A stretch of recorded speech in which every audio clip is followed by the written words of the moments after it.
It's Levack and Goz on 104.5 The Team. The NBA Finals are looking pretty final as we speak. So to help us make sense of it and see what chances are still out there for the Cavs, we bring in ESPN.com's Chris Herring.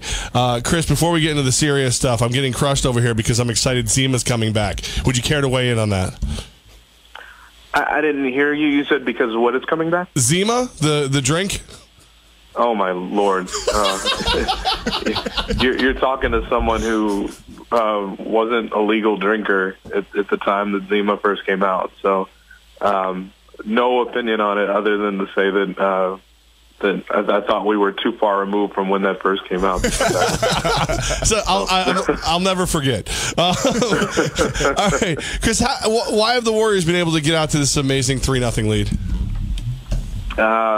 They're probably, if not the best team we've ever seen, probably in the top 2 or 3 that we've ever seen. And I think the Cavs don't have the defensive, if we want to use the word firepower, like LeBron did last night. They don't have the horses to kind of run with what Golden State does. I don't think they're strategically as strong as what the Warriors are on offense. Their defense isn't quite there, and a lot of us knew that going into the season, or at least, pretty decent way into the season. We saw that their defense wasn't really built for that. A defense that's in the bottom 10 in the league. But it's also a situation where there's more stars on the other side of the floor, and ones that fit together a little bit better, that play both sides of the floor. It also seems to me that the Cavs actually might be good enough to take a game or two from this series, but are pretty stubborn and decide that they still want to run up and down the floor, which is kind of something that Golden State excels at and has learned how to play at that pace that the Cavs have not, and seem like they have nothing left in the tank in fourth quarters. And it's shown 3 times now that when they play that fast at the beginning of the game, that they just don't have anything left. You can't even sit LeBron for 224 the way they did yesterday, and really have much out of him in the fourth quarter. There's a huge disparity between Durant's production in fourth quarters. I think it's 31 points to 11 points so far in the series that Durant has scored versus LeBron. And so just a huge difference in pretty much everything that matters. And yesterday just kind of seemed like the knockout punch. They really needed to have that game, obviously, to stay in the series. And now you assume it's pretty much over. Is that the case from yesterday as well, that if Cleveland slows down the pace of the game, especially in that second half, maybe we have a different result today? I mean, I'd like to think so. But, one other thing I think about, and I wrote this today, LeBron leading the league in minutes. I sat and looked at the difference in terms of, the NBA tracks every statistic now pretty much.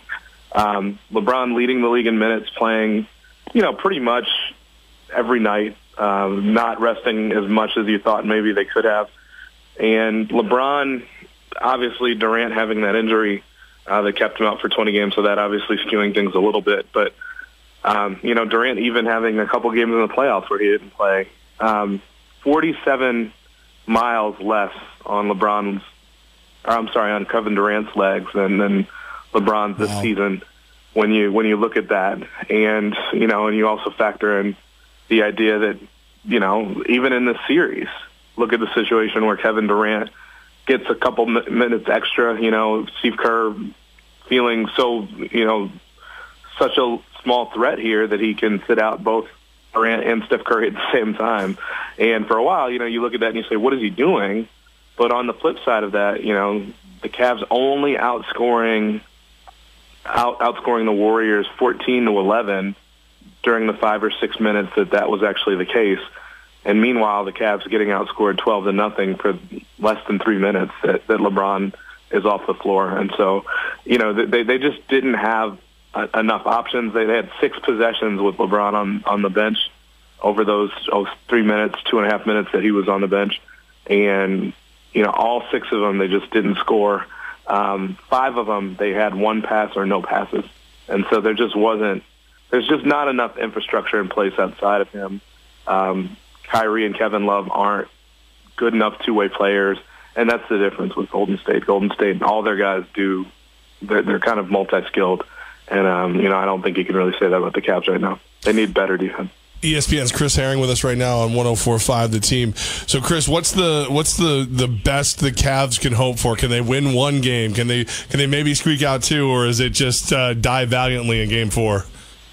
Oh, of course. I mean, I think they could get one, but I mean, my hunch here would be that I think that might have been their best shot there, and I honestly think that might have been the best they had. You heard LeBron sound pretty resigned to the fact that that was it, and basically saying that we left everything we had on the floor.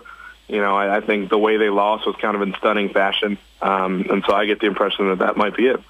But I think half these series end, these 3-0 series, they generally end in Game 4. I do think they'll put up at least a fight. Their crowd, I don't know if it comes across well on television, but I'm here for the finals, and the crowd is incredible here. I mean, it's not Oracle, but the stadium's much bigger, and it feels sometimes louder than Oracle is at given moments. And the crowd was good enough for them to win yesterday. Their play was good enough for them to win yesterday, but they just have such a small margin for error, and that's what the Warriors do to you with Kevin Durant. This isn't last year's team, and I think you've repeatedly heard Kyrie and LeBron allude to that, and that's why the idea of it being a 3-0 lead. Maybe they would have had a chance last year being down 3-0. We obviously saw them come back from 3-1, but this team is just, it feels like they've got a 6 or 7 game lead now instead of a 3-game lead, just because Kevin Durant changes the dynamic so much, and other guys can go scoreless, can be in constant foul trouble. Feels like Draymond's been in foul trouble the whole series. It just doesn't matter. They can overcome whatever's facing, looking them in the face, and I just think it's a little bit too much for the Cavs to handle here. When we look back at the series 5 years from now, 10 years from now, maybe even 20 years from now, what is the legacy? Are we going to be talking about potentially Kevin Durant's first championship or another dent almost in the LeBron James legacy? I don't think you can consider it one. I mean, there's a really good chance that if not now, less than 5-10 years from now, we look at this as one of the best teams of all time. Obviously, we'll be the only one to go 16-0 if they can win tomorrow. There's nothing to be ashamed of necessarily. I mean, I think when you look at a team that can't pull their best player off the floor for even 2 minutes, that's not on LeBron, I don't think. I mean, what was it yesterday, 39, 11, and 9 that he had?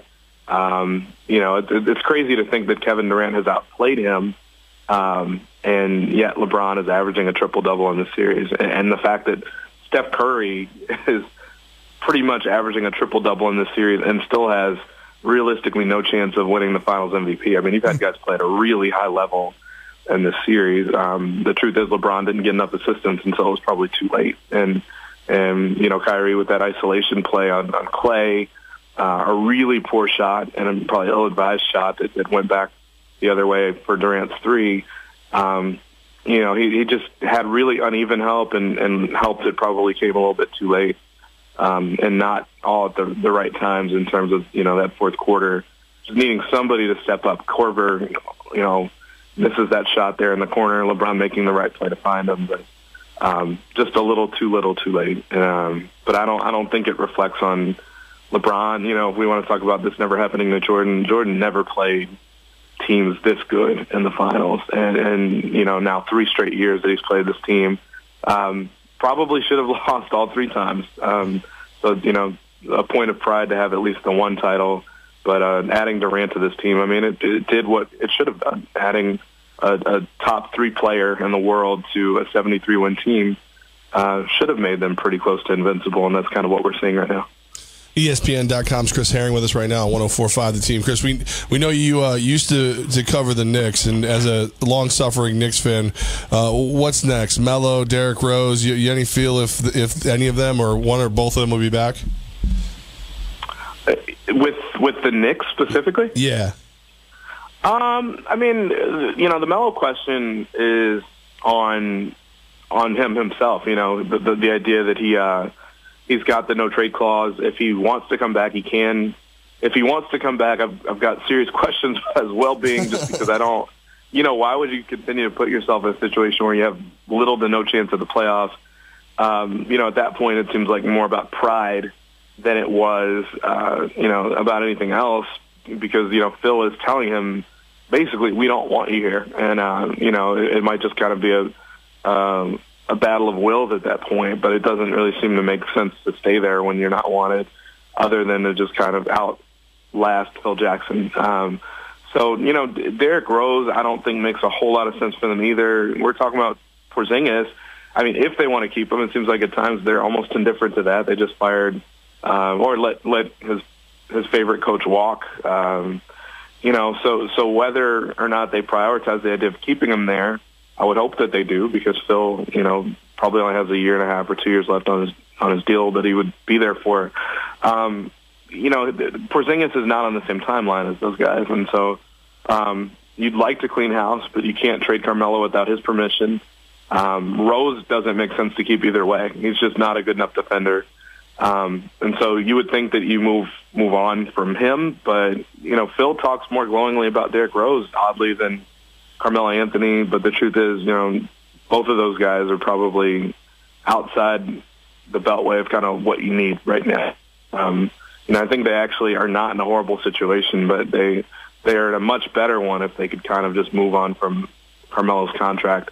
And you would think Rose is, because even though he's not going to be a $20 million guy anymore, you definitely would think he's still going to get some money. And, it doesn't really make sense to invest in that when you can go draft an athletic point guard and try to build around that instead of having to go it with a 28-year-old point guard or whatever Derrick Rose is right now.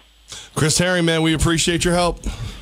Oh, no problem at all. Thank you, guys. Thanks, Chris. We appreciate you. Always good stuff at ESPN.com with Chris Herring.